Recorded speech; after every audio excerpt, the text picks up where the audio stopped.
বাবার প্রেমে গাও গান, জ্ঞান রত্ন নাও তুলে, দুঃখ সব যাও ভুলে, এসো করি মন্থন,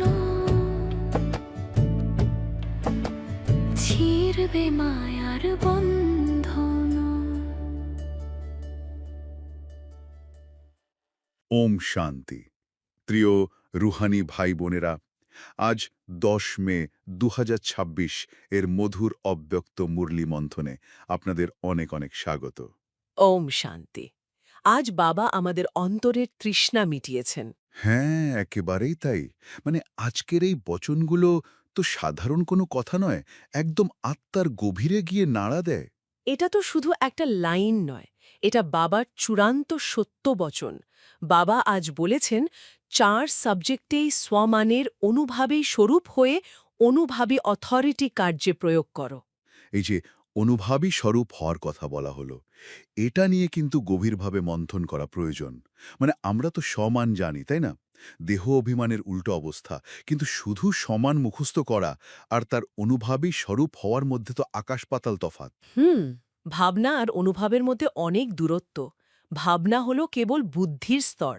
ঠিক, যখন আমরা ভাবি যে আমি শান্ত স্বরূপ আত্মা, সেটা তো স্রেফ একটা ভাবনা, মানে মস্তিষ্কের ভেতরে কিছু নার্ভের স্পন্দন মাত্র। কিন্তু বাবা চাইছেন আমরা যেন এই অনুভবে একেবারে ডুবে যাই। আত্মার নিজস্ব সত্তায় লীন হয়ে যাওয়া। একদম। জ্ঞান, যোগ, ধারণা, সেবা, এই 4টে বিষয়ে শুধু তাত্ত্বিক জ্ঞান রাখলে তো চলবে না। মানে ধরুন বাইরে চরম বিশৃঙ্খলা চলছে, চারিদিকে কোলাহল, কেউ হয়তো রেগে যাচ্ছে, সেই মুহূর্তে দাঁড়িয়েও ভেতর থেকে যদি শুধু শান্তির স্পন্দন প্রবাহিত হয়, তবেই সেটা অনুভাবী স্বরূপ। একদম, অনুভবের অথরিটি। এই জগতে এর চেয়ে বড় কোনো অথরিটি নেই। ঠিক তাই। আর বাপদাদা এই অথরিটিকে এত বড় কেন বলছেন? একটা খুব সাধারণ লৌকিক উদাহরণ দিলে বিষয়টা পরিষ্কার হবে। মানে ধরুন কেউ কোনোদিন চিনি খায়নি, সে শুধু বই পড়ে জেনেছে চিনির স্বাদ মিষ্টি। হুম কিন্তু আরেকজন মানুষ যে প্রতিদিন চিনি খায়, তার কাছে তো অনুভবের অথরিটি আছে। এখন 1000 জন এসেও যদি তাকে বলে যে চিনি তেতো, তার কি একটুও সন্দেহ হবে? সে কি তর্ক করবে? না, যার অনুভব আছে সে কখনো টলে যায় না। মায়া তাকে স্পর্শও করতে পারে না। একদম। আর এটাই হলো সবচেয়ে বড় পরিণাম। মানে এই অনুভবের অথরিটি না থাকলে মায়া খুব সহজেই দেহ অভিমানের দিকে টেনে নেয়। শুধু তথ্য বা ভাবনা দিয়ে তো মায়ার আক্রমণ ঠেকানো যায় না। হুম অনুভব না থাকলে ছোট কথাতেও স্থিতি টলে যায়। হ্যাঁ, আর যখন কোনো আত্মা আমি বাপদাদার হৃদয়ে সিংহাসনাসীন এই সমানের গভীর অনুভব লাভ করে, সংসারের কোনো বাধাই তাকে সরাতে পারে না। বাবা আজ আমাদের পুরুষার্থের ব্যাপারে কত গভীর প্রশ্ন করেছেন। আচ্ছা, কোন প্রশ্নটার কথা আসছে? সমানে স্থিত হতে কখনো কখনো পরিশ্রম লাগে, এর কারণ কি? এই প্রশ্নটা তো প্রতিটি পুরুষার্থের আত্মার অন্তরের দর্পণ। মানে শোনা খুব সহজ, কিন্তু আমরা প্রতিদিনের জীবনে, বিশেষ করে অমৃতবেলায় তো দেখি সমানে টিকে থাকতে আমাদের রীতিমতো যুদ্ধ করতে হয়। হুম কিন্তু সর্বশক্তিমান বাবা কি বাচ্চাদের পরিশ্রম দেখতে পারেন? বাবা এর যে সূক্ষ্ম যুক্তিটা বুঝিয়েছেন, সেটা দৃষ্টিভঙ্গিটাই পাল্টে দেয়। বাবা বলেছেন, যেখানে ভালোবাসা থাকে সেখানে কখনো পরিশ্রম বা খাটনি লাগে না। হুম ভালোবাসার অভাবই পরিশ্রমের জন্ম দেয়। যেখানে টান আছে সেখানে তো সবই ন্যাচারাল। একদম ঠিক কথা। একটা মায়ের কথা ভাবুন না, রাত 3টের সময় সারাদিনের পরিশ্রমে তার শরীর হয়তো ব্যথায় ভেঙে আসছে, কিন্তু হঠাৎ বাচ্চা কেঁদে উঠলে তখন তো কোনো ক্লান্তি থাকে না। ঠিক। সে কি তখন ভাবে যে আমাকে আবার খাটতে হবে? না তো। সন্তানের প্রতি ভালোবাসা তার শরীরের সব ক্লান্তি ছাপিয়ে যায়। কোলে নেওয়ার সময় একটুও পরিশ্রম মনে হয় না। বাবার প্রতি নিজের সম্মানের প্রতিও ঠিক এই গভীর ভালোবাসাটা দরকার। হুম। কখনো কখনো পরিশ্রম লাগে, এই শব্দটাই তো প্রমাণ করে যে নিরন্তর যোগী জীবন এখনো তৈরি হয়নি। হ্যাঁ, আর এই কখনো কখনো শব্দটাই বলে দিচ্ছে আমরা স্বাভাবিক অবস্থায় পৌঁছাইনি। এর পরিণাম তো খুব গভীর। পুরুষার্থে যদি সারাক্ষণ পরিশ্রম লাগতেই থাকে, যুদ্ধ করতে হয়, তাহলে আকস্মিক কোনো পরিস্থিতিতে এভার রেডি থাকা তো অসম্ভব। তখন তো আত্মা বিভ্রান্ত হয়ে পড়বে। ঠিক। বাবা মুরলিতে আলো আর অন্ধকারের কি চমৎকার উদাহরণ দিয়েছেন। আমরা অনেক সময় দেহবোধের চিন্তার সাথে অকারণে লড়াই করি। অন্ধকার সরাতে ধাক্কাধাক্কি করতে হয় না, শুধু অনুভবের সুইচ অন করতে হয়। বনসদ আচরণ করণীয় হওয়ার জন্য একটুখানি কনশাস হতে হয়, তাহলেই দেহ অভিমান নিজে থেকেই গায়েব হয়ে যায়। একদম। মানে অন্ধকার ঘুরে ঢুকে আমরা কি হাত পা ছুঁড়ে অন্ধকার তাড়ানোর চেষ্টা করি, বা ঝাঁটা নিয়ে অন্ধকার বের করি? সেটা তো বোকামি। হ্যাঁ, মনের সাথে যুদ্ধ করাই তো সবচেয়ে বড় পরিশ্রম। ঠিক। আর এই পরিশ্রমটাই বাবা করতে বারণ করছেন। অন্ধকারের সাথে লড়াই করার কোনো দরকার নেই, শুধু স্মৃতির সুইচটা অন করতে হবে। আমি মাস্টার, সর্বশক্তিমান, ব্যাস। আলো জ্বললেই সংশয় নিজে থেকেই দূর হয়ে যায়। বাবা যখন সম্পর্ক ও সম্বন্ধের সেবার ব্যাপারে বলেন, তখন বোঝা যায় উনি আমাদের কত স্নেহ করেন। এটা আজকের মন্থনের সবচেয়ে সংবেদনশীল দর্শন। আমরা সাধারণত কি ভাবি, সেবা মানেই কাউকে বসে জ্ঞান শোনানো বা কোর্স করানো। কিন্তু সত্যিকারের সেবা তো শুধু কথার মাধ্যমে হয় না। মনসা বাচা কর্মণা। হ্যাঁ, আর এই সম্পর্কের মাধ্যমে অটোমেটিক সেবা চলতে থাকে। আর এর সবচেয়ে বড় পরীক্ষা ক্ষেত্র কোথায়? আমাদের নিজেদেরই প্রভু পরিবারে। হ্যাঁ, প্রভু পরিবারে তো সব রকমের আত্মাই আছে, প্রত্যেকের সংস্কার আলাদা। এ তো এরকমই, এ কখনো বদলাবে না। আত্মাকে দূরে সরিয়ে দিলে নিজেরই পুরুষার্থে বিঘ্ন আসে। ঠিক বলেছেন। পতিতকে দূরে সরিয়ে দিলে নিজের তো পুণ্য জমা হয় না, উল্টে অনুভবের অথরিটি শেষ হয়ে যায়। কারণ যেখানে ঘৃণা বা বিরক্তি আছে, সেখানে তো ভালোবাসা থাকতে পারে না। যে নিচে পড়ে আছে তাকে তুলে ধরাই তো পুণ্য, ঠেলে দেওয়া নয়। ব্রহ্মা বাবার জীবন্ত এর সবচেয়ে বড় প্রমাণ। একদম জ্বলন্ত উদাহরণ। যজ্ঞের শুরুতে কত বিচিত্র স্বভাবের মানুষের সমাগম হয়েছিল, কিন্তু ব্রহ্মা বাবা কি কখনো কারোর প্রতি শুভভাবনা ছেড়ে দিয়েছিলেন? বিন্দুমাত্র নয়। নিরাকারী, নিরহংকারী আর নির্বুকারী হওয়ার শিক্ষা দিয়েছেন, শুধু কথায় নয়, জীবনে। ঠিক। আর নিজের অন্তিম মুহূর্তেও, যখন শরীরের চরম কর্মভোগ চলছিল, তারপরেও নিজের কর্মভোগ কাউকেই বুঝতে দেননি, শুধু দিয়ে গেছেন। এটাই ব্রহ্মা বাবার সবচেয়ে বড় বিশেষত্ব। কেউ টেরই পায়নি যে বাবা কতটা শারীরিক কষ্টের মধ্যে দিয়ে যাচ্ছেন। তিনি শুধু ফরিষ্টা ভবের বরদান কার্যে প্রয়োগ করেছেন। প্রভু পরিবারে কেউ যেন ভালোবাসার কমতি অনুভব না করে, সেটাই ছিল বাবার লক্ষ্য। বাবা জানেন প্রত্যেকের নিজস্ব ভাব স্বভাব আছে, কিন্তু সেই স্বভাব যেন ভালোবাসার শেষ না করে, কারণ এটা তো প্রভু পরিবার, পরমাত্মা পরিবার। বাবার এই ভালোবাসা পেয়ে মন ভরে গেল। বাবার এই ভালোবাসার শক্তি নিয়েই চলুন ধারণার দিকে এগোই। বাপদাদা আজ চারদিকের বাচ্চাদের এই অসীম পুরুষার্থ দেখে খুব খুশি। অন্তর থেকে গাইছেন, বাহ বাচ্চারা বাহ, আর বাহ মধুবন বাহ। আর বাবা কিন্তু বিজ্ঞানকেও অভিনন্দন জানিয়েছেন, কারণ এই প্রযুক্তির জন্যই আজ দূর দূরান্তের আত্মারাও একসাথে যুক্ত হতে পারছে। দেশ বিদেশে সব বাচ্চাকে বাবা অনেক অনেক ভালোবাসা, স্মরণ আর বিশেষ নমস্কার জানিয়েছেন। মুরলি থেকে অনেক সুন্দর সুন্দর পয়েন্ট নোট করি, কিন্তু আজকের আমাদের মূল লক্ষ্য হল সেই আধ্যাত্মিক তথ্য আর আমাদের বাস্তব অভিজ্ঞতার মধ্যকার যে একটা ফারাক থাকে, সেটা ভেঙে দেওয়া। একদম ঠিক বলেছেন, ওই ফারাকটা দূর করাই আসল কাজ। কারণ ধরুন, যখন আমরা সুরক্ষিত পরিবেশে থাকি, তখন আমি শান্ত স্বরূপ আত্মা বলাটা খুব সহজ। কিন্তু বাস্তবে, মানে অফিসে যখন আপনার বস ভরা মিটিংয়ে বিনা কারণে আপনার উপর চিৎকার করছেন, অথবা পরিবারের কোনো সদস্য যখন আপনার বহু পুরনো কোনো ভুল তুলে আপনাকে আক্রমণ করছে, ঠিক সেই মুহূর্তে ওই জ্ঞানটা কিভাবে আমাদের স্নায়ুর গভীরে কাজ করবে, আজ আমরা সেই মেকানিজমটাই ডিকোড করব। হ্যাঁ, আর এই জন্যেই বাবা আজ আমাদের খুব গভীর বিধি শিখিয়েছেন। বাবার শ্রীমত অনুযায়ী আমাদের অনুভাবী স্বরূপ বা অভিজ্ঞতার মূর্ত প্রতীক হয়ে উঠতে হবে। অনুভাবী স্বরূপ মানে শুধু জানা নয়, তাই তো? ঠিক তাই। এর মানে হল আধ্যাত্মিক সত্যগুলোকে শুধু বুদ্ধি দিয়ে বোঝা নয়, সেগুলোকে নিজের সত্তায় একেবারে মিশিয়ে ফেলা। জ্ঞান, যোগ, ধারণা এবং সেবা, এই চারটে সাবজেক্টেই আমাদের অথরিটি অফ এক্সপিরিয়েন্স বা অভিজ্ঞতার অধিকার নিয়ে আসতে হবে। যখন কারোর মধ্যে এই অভিজ্ঞতার অথরিটি থাকে, তখন পরিস্থিতি যেমনই হোক না কেন, তার ভেতরের স্থিতি একটুও টলে যায় না। এই অথরিটি অফ এক্সপিরিয়েন্স কথাটা শুনতে খুব ভারী আর আদর্শ মনে হচ্ছে, কিন্তু আমি একটা খুব বাস্তব দৃশ্যপট তুলে ধরছি আপনার কাছে। ধরুন, ডাইনিং টেবিলে বসে পরিবারের সবার সাথে কথা হচ্ছে। ধরলাম। হঠাৎ এমন একজন আত্মীয় যিনি সবসময় নেতিবাচক কথা বলেন, তিনি আপনার 5 বছর আগের করা একটা ভুলের কথা সবার সামনে তুলে ধরলেন। একদম পুরনো কাসুন্দি। আপনার হার্ট রেট সাথে সাথে বেড়ে গেল, কান গরম হয়ে গেল, বুকের ভেতর একটা অস্বস্তি শুরু হলো। খুব সাধারণ একটা বায়োলজিক্যাল রিয়াকশন এটা। রাইট। তো এই যে একটা ভয়ঙ্কর বায়োলজিক্যাল রিয়াকশন হচ্ছে, এই মুহূর্তে আপনার ওই অথরিটি অফ এক্সপিরিয়েন্স ঠিক কিভাবে কাজ করবে?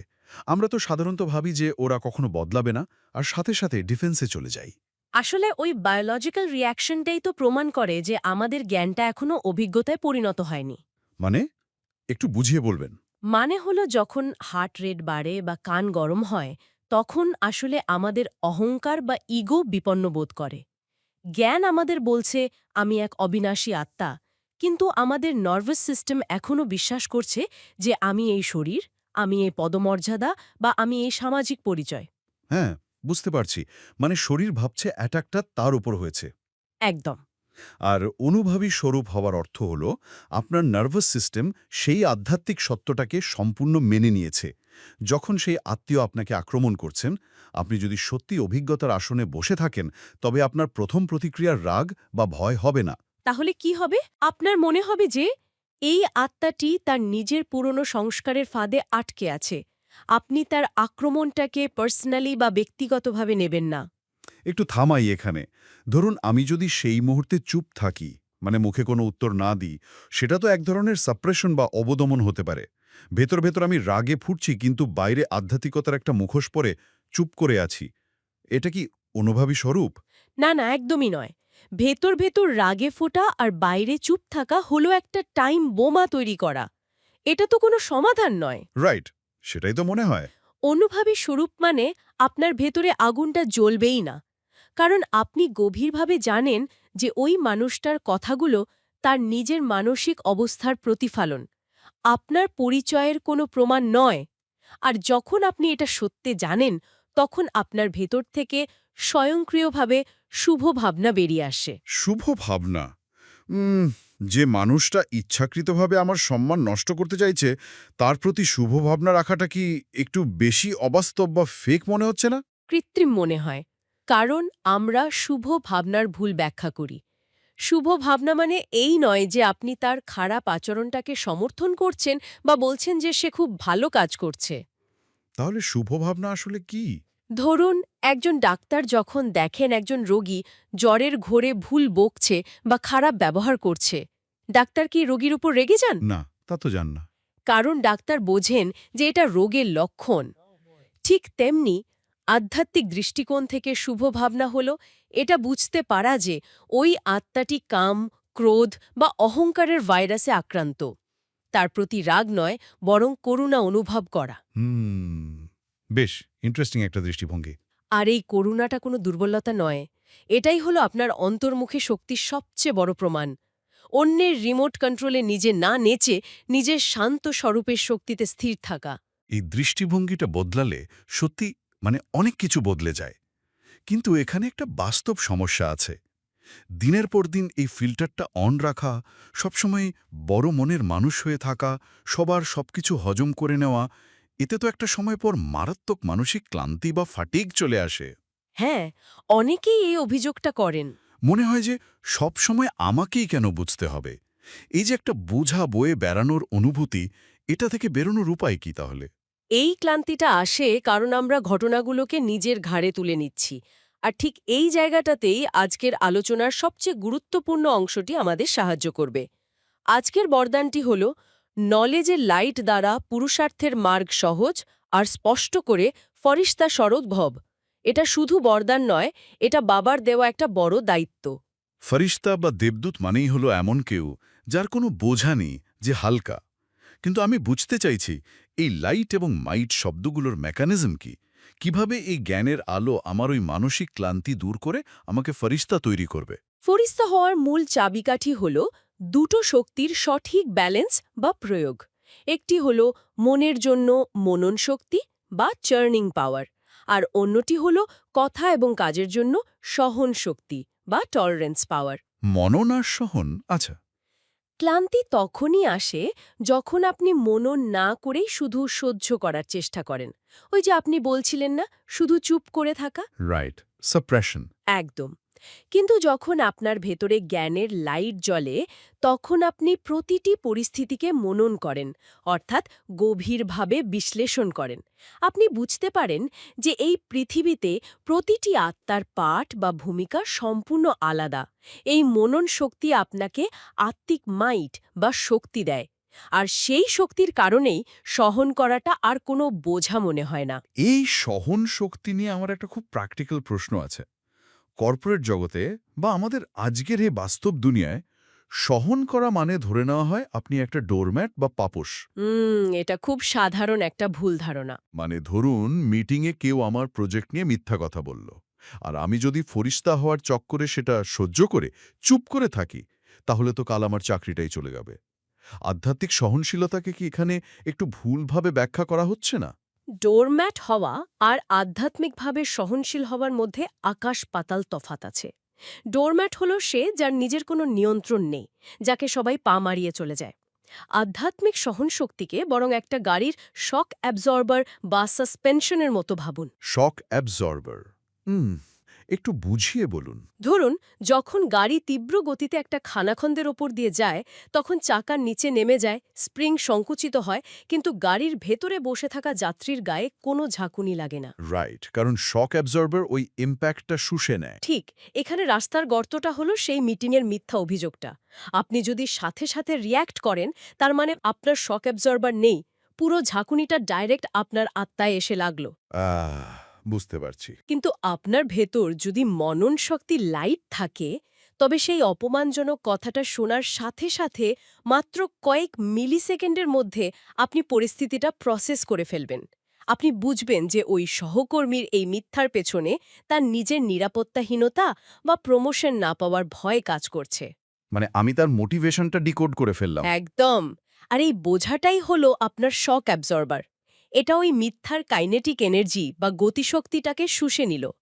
ফলে আপনার ভেতরের শান্তি একটু নষ্ট হলো না। তার মানে আমি প্রতিক্রিয়া দেখাচ্ছি না, কিন্তু আমি পরিস্থিতিটা সম্পূর্ণ নিয়ন্ত্রণ করছি। ঠিক তাই। আপনি চুপ করে বসে থাকছেন না। আপনি হয়তো মিটিংয়ে এরপর খুব শান্ত গলায় সম্পূর্ণ লজিক দিয়ে বিন্দুমাত্র রাগ না দেখিয়ে নিজের ডেটা উপস্থাপন করবেন। আপনার ওই শান্ত অথচ দৃঢ় উত্তরটা তখন আগুনে জল ঢালার মতো কাজ করবে। ফ্যান্টাস্টিক। আপনি পরিস্থিতিটাকে মাস্টার হিসেবে মোকাবিলা করলেন, ভিকটিম হিসেবে নয়। এটাই হলো মনন আর সহনশক্তির পারফেক্ট কম্বিনেশন। আপনি পরিস্থিতিটাকে গ্রহণ করলেন, হজম করলেন এবং এমন একটা রেসপন্স দিলেন যা পরিস্থিতিকে সমাধান করল। এতে কোনো ক্লান্তি নেই, কারণ আপনি ভেতরে সম্পূর্ণ হালকা বা ফরিস্তা রয়েছেন। এই মেকানিজমটা সত্যি দুর্দান্ত। শক অ্যাবজর্বার না থাকলে আমরা আসলে প্রতিটা ছোটখাটো গর্তেই লাফিয়ে উঠি, আর তখনই মুখ থেকে এমন কিছু কথা বেরিয়ে যায় যা পরিস্থিতিকে আরও বিষাক্ত করে তোলে। একদম। যা সরাসরি আমাদের আজকের স্লোগানটার সাথে যুক্ত। স্লোগানটি হল ব্যর্থ বলা, অর্থাৎ অনেককে ডিস্টার্ব করা। এখন ধরুন আমি রাস্তায় বিশাল ট্রাফিক জ্যামে ফেসে গেছি। অফিসে ঢুকে একটু বিরক্তি প্রকাশ করলাম যে আজকের দিনটাই জঘন্য। এতে অন্যদের ডিস্টার্ব হওয়ার কি আছে?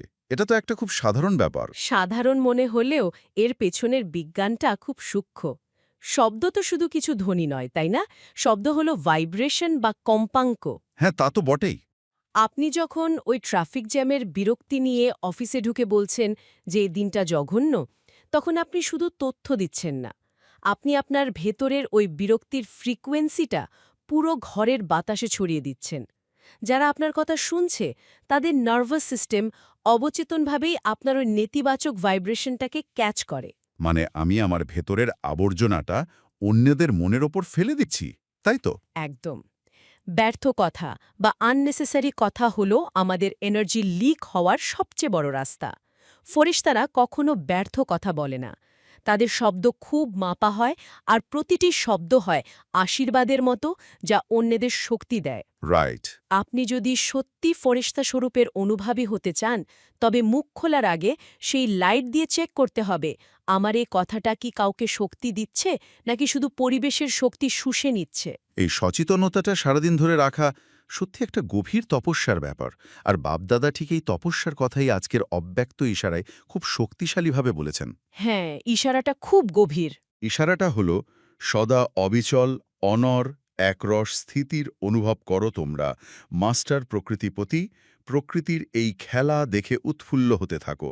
প্রকৃতির চাঞ্চল্য দেখাক বা সুন্দর খেলা দেখাক, উভয় ক্ষেত্রেই তোমরা প্রকৃতিপতি আত্মারা সাক্ষী হয়ে খেলা দেখে থাকো আর আনন্দ নিয়ে থাকো। ঘাবড়ে যাও না তোমরা। এই ইশারাটা আমাদের আধ্যাত্মিক যাত্রার একেবারে সর্বোচ্চ স্তরের কথা বলছে, মাস্টার প্রকৃতিপতি হওয়া। আমরা সাধারণত প্রকৃতি বলতে গাছপালা, নদী, আবহাওয়া বুঝি, কিন্তু আমাদের এই যে শরীর, এটাও প্রকৃতিরই 5 উপাদানে তৈরি। ঠিক এই জায়গাটাতেই আহ, আমার সবচেয়ে বড় খটকা লাগে। মানে যখন চারপাশের প্রকৃতি সুন্দর, মনোরম আবহাওয়া, তখন তো সাক্ষী হয়ে সেটা উপভোগ করা খুব সহজ, সবাই পারে। হ্যাঁ, সেটা তো সহজ বটেই। কিন্তু ধরুন, যখন নিজের শরীরে তীব্র যন্ত্রণা হচ্ছে, কোনো ক্রনিক ব্যথায় রাতে ঘুম আসছে না, অথবা বাড়ির ভেতরে কোনো চরম বিপর্যয় বা প্রকৃতির চাঞ্চল্য চলছে, তখন কিভাবে ঘাবড়ে না গিয়ে ডিট্যাচড অবজারভার বা সাক্ষী হয়ে এই খেলা দেখা যায়? যন্ত্রণার মধ্যে আনন্দ নেওয়ার কথাটা কি একটু বাড়াবাড়ি শোনাচ্ছে না? হুম, যন্ত্রণার মুদ্রার মধ্যনন্দ নয়, বরং যন্ত্রণার দ্বারা প্রভাবিত না হওয়ার আনন্দ। ধরুন, যখন শরীরের কোনো অংশে তীব্র ব্যথা হয়, তখন আসলে প্রকৃতির তৈরি এই শরীরের ড্যাশবোর্ডে একটা লাল আলো জ্বলছে। ড্যাশবোর্ডে লাল আলো মানে একটা ওয়ার্নিং সিগন্যাল। রাইট, ড্যাশবোর্ড আপনাকে জানাচ্ছে যে ইঞ্জিনে সমস্যা আছে। আপনি আত্মা হলেন সেই গাড়ির ড্রাইভার। অর্থাৎ আমি ব্যথার সিগন্যালটা পাচ্ছি, কিন্তু আমি নিজে সেই ব্যথাটা নই, আমি জাস্ট অবজার্ভ করছি। ঠিক তাই। একজন সাধারণ মানুষ ব্যথার সিগন্যাল পাওয়া মাত্রই ভাবে যে আমার ব্যথা হচ্ছে, আমি শেষ হয়ে গেলাম। সে শরীরের সাথে নিজেকে সম্পূর্ণ এক করে ফেলে। কিন্তু একজন মাস্টার প্রকৃতি জানেন যে প্রকৃতির কাজই হল পরিবর্তিত হওয়া। রাইট। কখনো সে শান্তরূপ দেখাবে, কখনো চাঞ্চল্য তৈরি করবে। যখন শরীরে কষ্ট হয়, তখন তপস্যার অভ্যাস আমাদের শিখিয়ে দেয় কিভাবে মনকে ওই ব্যথার জায়গা থেকে সরিয়ে আনা যায়। আপনি ওষুধ খাবেন, চিকিৎসা করাবেন, অর্থাৎ গাড়ির মেকানিকের কাছে যাবেন, কিন্তু ভেতরে আপনি ঘাবড়ে যাবেন না। আপনি দর্শক আসনে বসে শরীরের এই অসুস্থতার নাটকটা দেখবেন। এটা একটা অবিশ্বাস্য শিফট। মানে আমার শরীরের ওপর দিয়ে ঝড় বয়ে যাচ্ছে, কিন্তু আমার ভেতরের কেন্দ্রবিন্দুটা একদম স্থির। আর এটাই বাপদাদা আমাদের তপস্যার মাধ্যমে অভ্যাস করাচ্ছেন। যখন আমরা ছোট ছোট পরিস্থিতিতে, যেমন ওই কেউ কটু কথা বললে বা ছোট কোনো ক্ষতি হলে সাক্ষী হওয়ার অভ্যাস করি, তখনই আমরা বড় শারীরিক কষ্ট বা বড় পারিবারিক বিপর্যয়ের সময় অবিচল থাকতে পারি।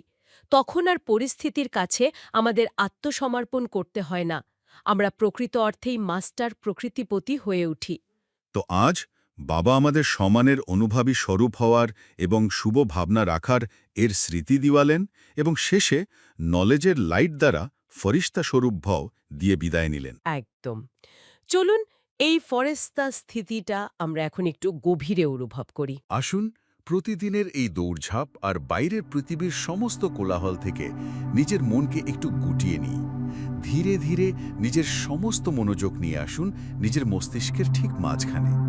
অনুভব করুন, আপনি এই শরীর নন, আপনি এক অতি সূক্ষ্ম উজ্জ্বল চৈতন্য জ্যোতি। আপনি এক মাস্টার, সর্বশক্তিমান আত্মা। আপনার নিজের ভেতরে থাকা সমস্ত অপ্রয়োজনীয় চিন্তার বোঝা খসে পড়ছে। আপনি ক্রমশ হালকা হয়ে যাচ্ছেন, সমস্ত টানাপড়েন, সমস্ত ক্লান্তি থেকে মুক্ত, এক ফরিস্তা। এবার আপনার বুদ্ধির চোখ দিয়ে দেখুন, আপনার ঠিক ওপরে সেই অনন্ত শান্তিধামে পরমপিতা শিব বাবা এক অনন্ত আলোর মহাসাগর হয়ে বিরাজ করছেন। বাবার থেকে পবিত্রতা এবং অসীম শক্তির সোনালী কিরণ সরাসরি আপনার উপর বর্ষিত হচ্ছে। অনুভব করুন, বাবার এই কিরণ আপনার ভেতরে এক শক্তিশালী শক অ্যাবজর্বার তৈরি করছে। আপনার মনন শক্তি এবং সহন শক্তি জাগ্রত হচ্ছে। বাইরের কোনো অপমান, কোনো পরিস্থিতি, কোনো শারীরিক কষ্ট আপনার এই অভ্যন্তরীণ শান্তিকে টলাতে পারছে না। আপনি অবিচল, আপনি অনড়, আপনি মাস্টার প্রকৃতিপতি। বাবার এই অনন্ত ভালোবাসার অনুভাবী স্বরূপের স্থিতি, তাকে নিজের সত্তার গভীরে ধারণ করুন। আসুন বাবার সামনে প্রতিজ্ঞা করি, আমি অনুভাবী আত্মা, আমার প্রতিটি কর্ম ফরিস্তা স্বরূপের। কমেন্টে লিখুন ফরিস্তা স্বরূপ। ওম শান্তি। ওম শান্তি।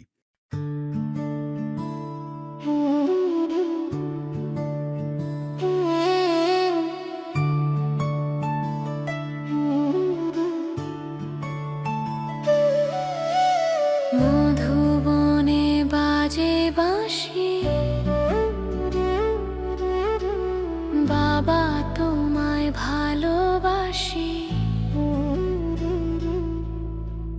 মুরলি শুনে জুড়ায় প্রাণ, বাবার প্রেমে গাও গান।